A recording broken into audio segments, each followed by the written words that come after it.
अल्लाहु अकबर अल्लाहु अकबर।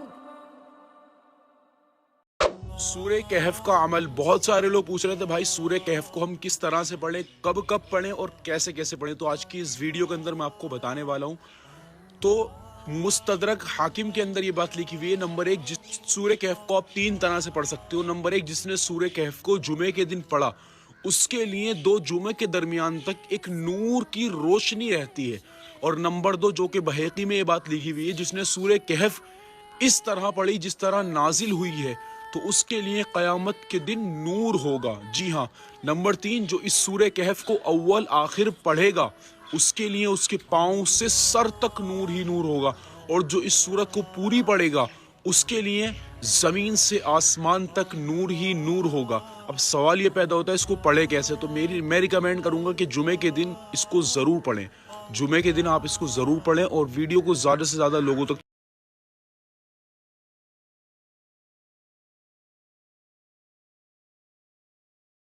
बिस्मिल्लाहिर्रहमानिर्रहीम।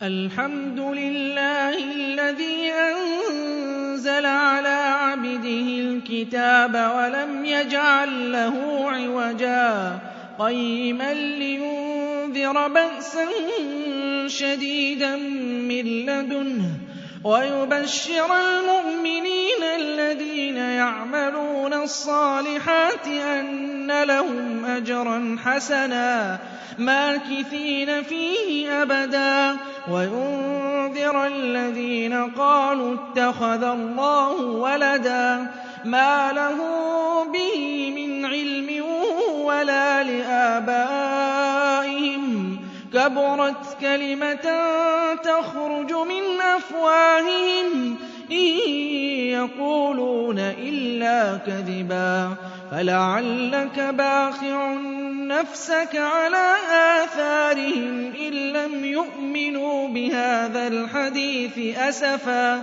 إنا جعلنا ما على الأرض زينة لها لنبلوهم أيهم أحسن عملا وإنا لجاعلون ما عليها صعيدا جرزا أم حسبت أن أصحاب الكهف والرقيم كانوا من آياتنا عجبا إذ أوى الفتية إلى الكهف فقالوا ربنا آتنا من لدنك رحمة وهيئ لنا من أمرنا رشدا فضربنا على آذانهم في الكهف سنين عددا ثم بعثناهم لنعلم أي الحزبين أحصى لما لبثوا أمدا نحن نقص عليك نبأهم بالحق إنهم فتية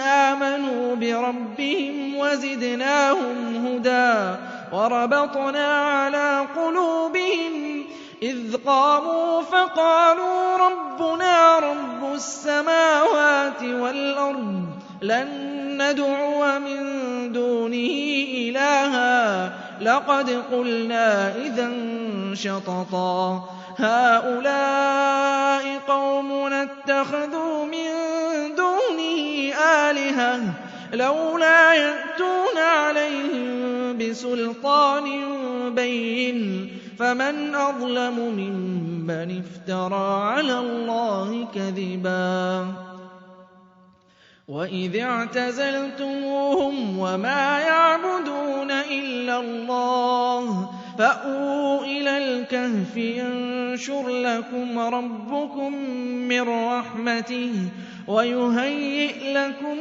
من أمركم مرفقا وترى الشمس إذا طلعت تزاور عن كهفهم ذات اليمين وإذا غربت تقرضهم ذات الشمال وهم في فجوة منه ذلك من آيات الله من يهد الله فهو المهتد ومن يضلل فلن تجد له وليا مرشدا وتحسبهم أيقاظا وهم رقود ونقلبهم ذات اليمين وذات الشمال وكلبهم باسط ذراعيه بالوصيد لو اطلعت عليهم لوليت منهم فرارا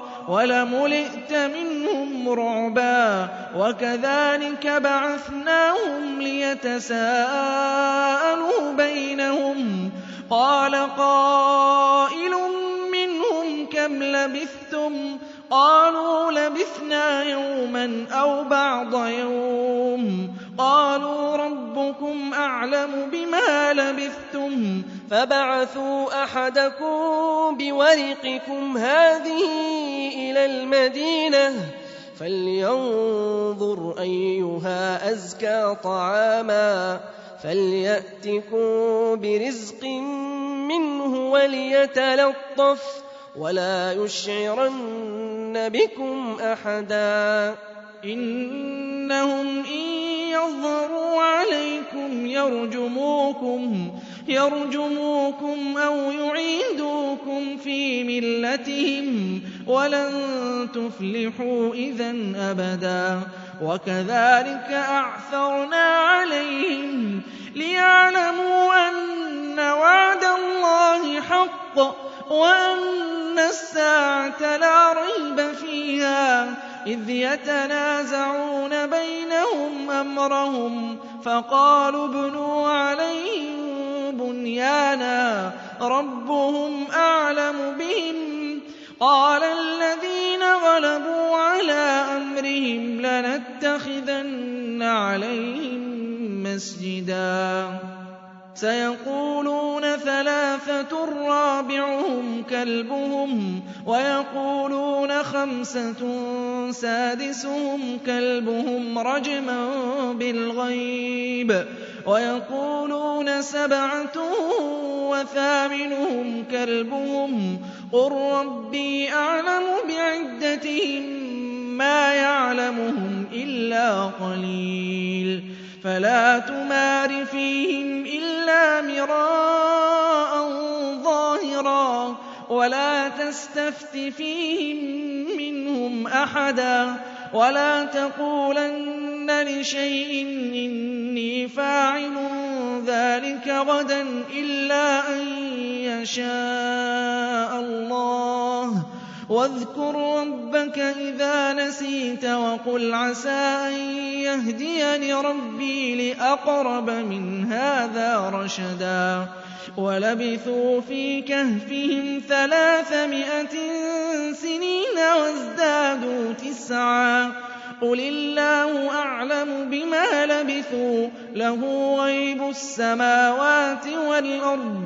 أبصر به وأسمع ما لهم من دونه من ولي ولا يشرك في حكمه أحدا واتل ما أوحي إليك من كتاب ربك لا مبدل لكلماته ولن تجد من دونه ملتحدا واصبر نفسك مع الذين يدعون ربهم بالغداة والعشي يريدون وجهه ولا تعد عيناك عنهم تريد زينة الحياة الدنيا ولا تطع من أغفلنا قلبه عن ذكرنا واتبع هواه وكان أمره فرطا وقل الحق من ربكم فمن شاء فليؤمن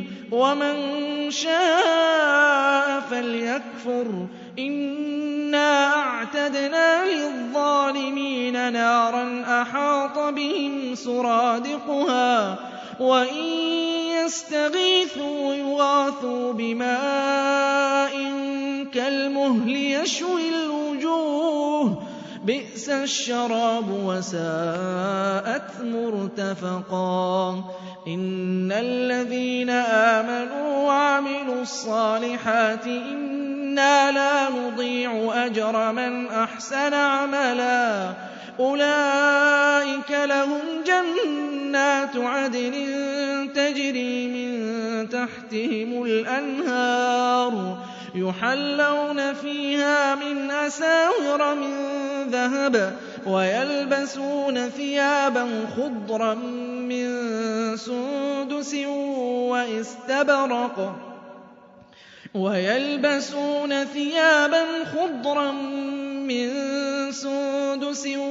وَإِسْتَبْرَقٍ مُّتَّكِئِينَ فِيهَا عَلَى الْأَرَائِكِ ۚ نِعْمَ الثَّوَابُ وَحَسُنَتْ مُرْتَفَقًا وَاضْرِبْ لَهُم مَّثَلًا رَّجُلَيْنِ جَعَلْنَا لِأَحَدِهِمَا جَنَّتَيْنِ مِنْ أَعْنَابٍ وَحَفَفْنَاهُمَا بِنَخْلٍ وَجَعَلْنَا بَيْنَهُمَا زَرْعًا كِلْتَا الْجَنَّتَيْنِ آتَتْ أُكُلَهَا وَلَمْ تَظْلِم مِّنْهُ شَيْئًا وَفَجَّرْنَا خِلَالَهُمَا نَهَرًا وَكَانَ لَهُ ثَمَرٌ فَقَالَ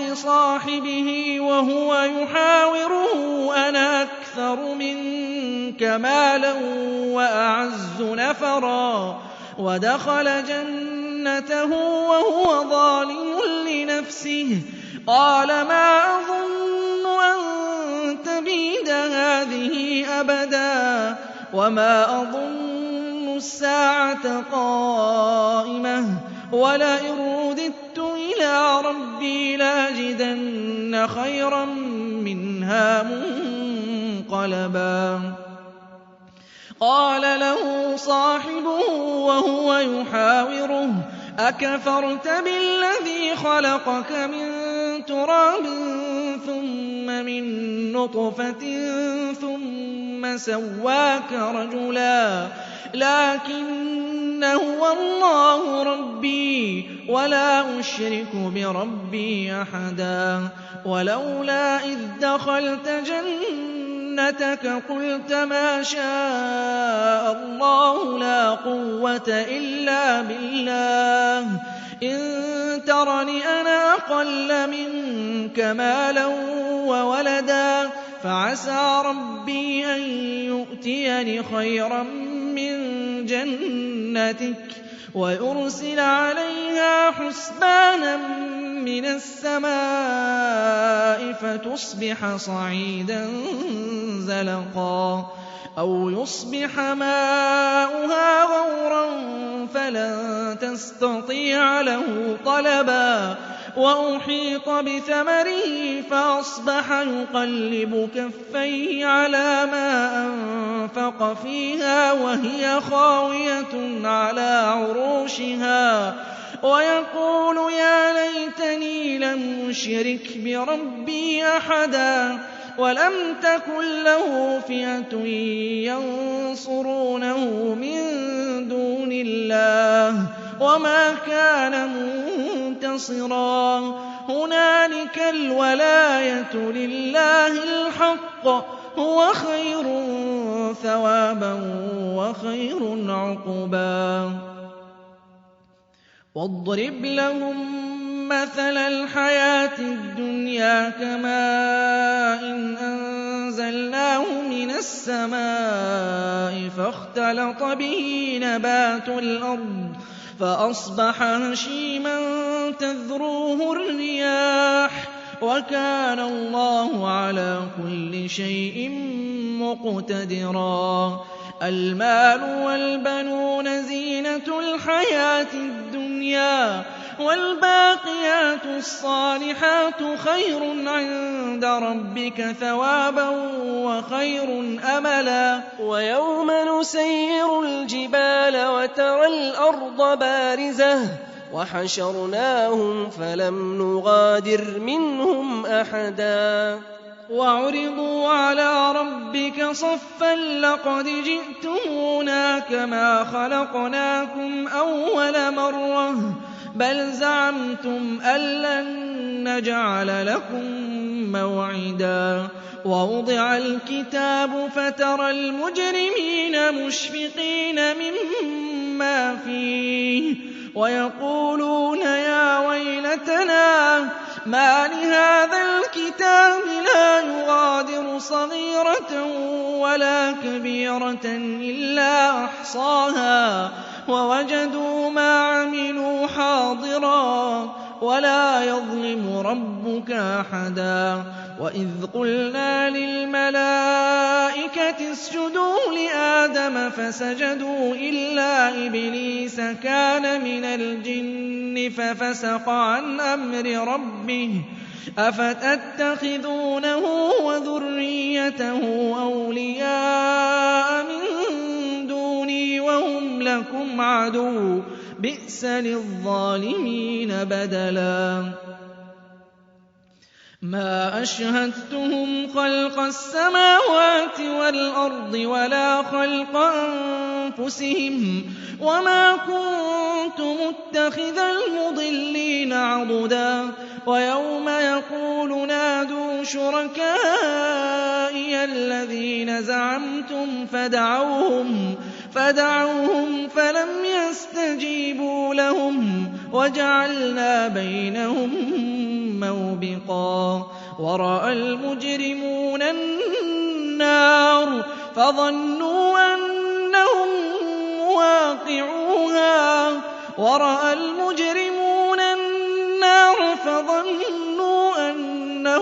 مواقعوها ولم يجدوا عنها مصرفا ولقد صرفنا في هذا القرآن للناس من كل مثل وكان الإنسان أكثر شيء جدلا وما منع الناس أن يؤمنوا إذ جاءهم الهدى ويستغفروا ربهم إلا أن تأتيهم سنة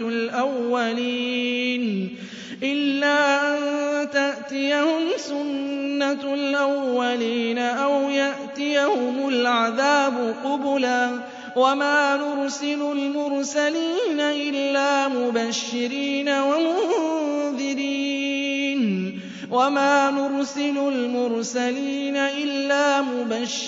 ومنذرين ويجادل الذين كفروا بالباطل ليدحضوا به الحق واتخذوا آياتي وما أنذروا هزوا ومن أظلم ممن ذكر بآيات ربه فأعرض عنها ونسي ما قدمت يداه إنا جعلنا على قلوبهم أكنة أن يفقهوه وفي آذانهم وقرا وإن تدعهم إلى الهدى فلن يهتدوا إذا أبدا وربك الغفور ذو الرحمة لو يؤاخذهم بما كسبوا لعجل لهم العذاب بل لهم موعد لن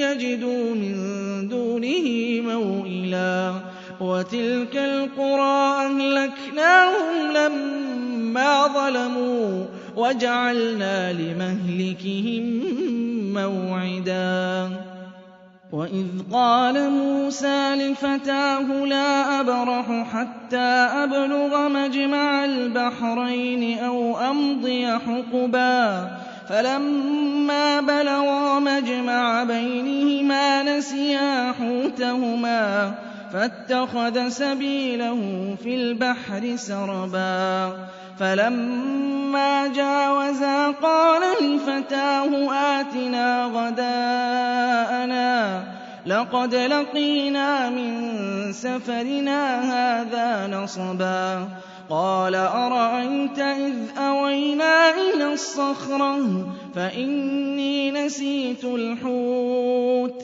وما أنسانيه إلا الشيطان أن أذكره واتخذ سبيله في البحر عجبا قال ذلك ما كنا نبغي فارتدا على آثارهما قصصا فوجدا عبدا من عبادنا آتيناه رحمة من عندنا وعلمناه من لدنا علما. قال له موسى هل أتبعك على أن تعلمني مما علمت رشدا؟ قال إنك لن تستطيع معي صبرا وكيف تصبر على ما لم تحط به خبرا.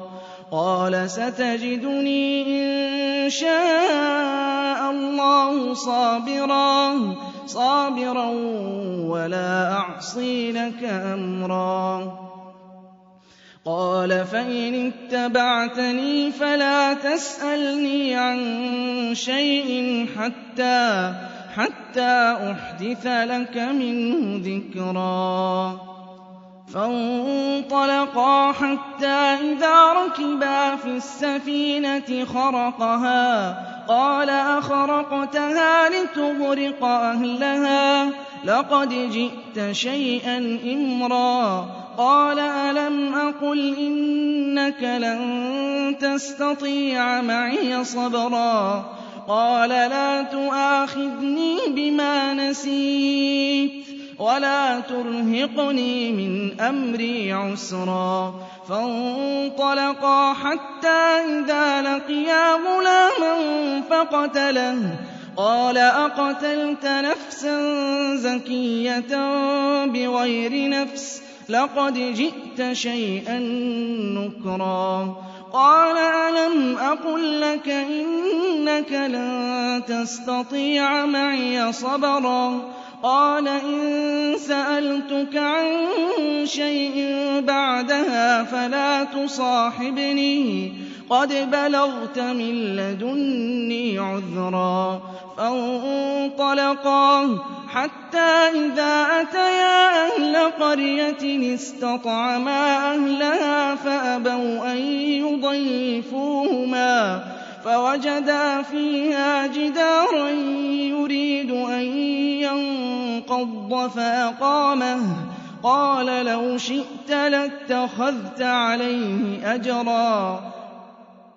قال هذا فراق بيني وبينك سأنبئك بتأويل ما لم تستطع عليه صبرا.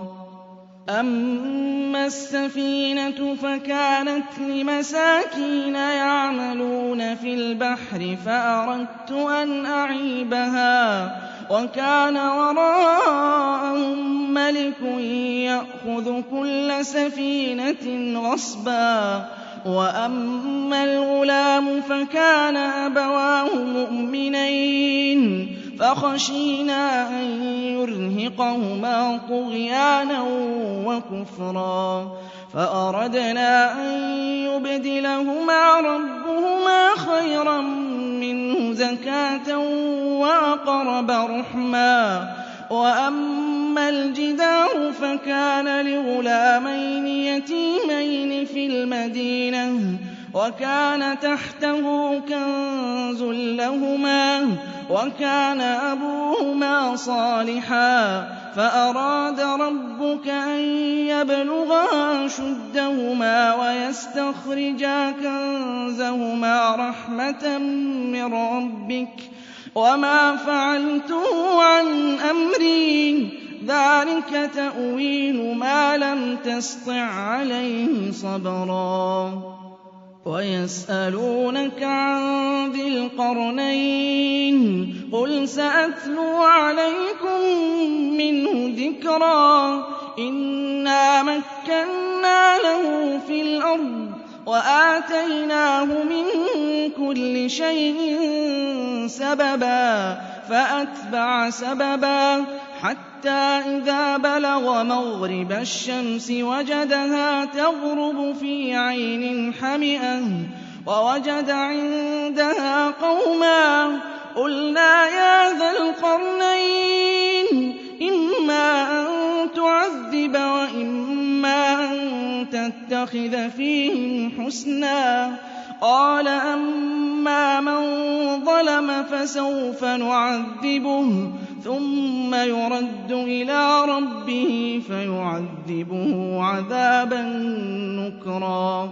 وأما من آمن وعمل صالحا فله جزاء الحسنى وسنقول له من أمرنا يسرا. ثم أتبع سببا حتى إذا بلغ مطلع الشمس وجدها تطلع على قوم لم نجعل لهم من دونها سترا.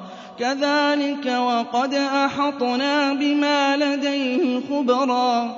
ثم أتبع سببا حتى إذا بلغ بين السدين وجد من دونهما قوما لا يكادون يفقهون قولا. قالوا يا ذا القرنين إن يأجوج ومأجوج مفسدون في الأرض فهل نجعل لك خرجا على أن تجعل بيننا وبينهم سدا فهل نجعل لك خرجا على أن تجعل بيننا وبينهم سدا. قال ما مكني فيه ربي خير فأعينوني بقوة أجعل بينكم وبينهم ردما. آتوني زبر الحديد حتى إذا ساوى بين الصدفين قال انفخوا حتى إذا جعله نارا قال آتوني أفرغ عليه قطرا. فما استطاعوا أن يظهروه وما استطاعوا له نقبا. قال هذا رحمة من ربي فإذا جاء وعد ربي جعله دكا وكان وعد ربي حقا. وتركنا بعضهم يومئذ يموج في بعض ونفخ في الصور فجمعناهم جمعا. وعرضنا جهنم يومئذ للكافرين عرضا. الذين كانت أعينهم في غطاء عن ذكري وكانوا لا يستطيعون سمعا.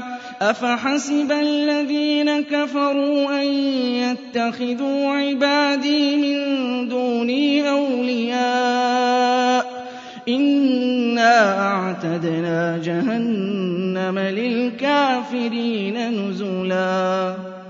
قل هل ننبئكم بالأخسرين أعمالا الذين ضل سعيهم في الحياة الدنيا وهم يحسبون أنهم يحسنون صنعا. أولئك الذين كفروا بآيات ربهم ولقائه فحبطت أعمالهم فلا نقيم لهم يوم القيامة وزنا. ذلك جزاؤهم جهنم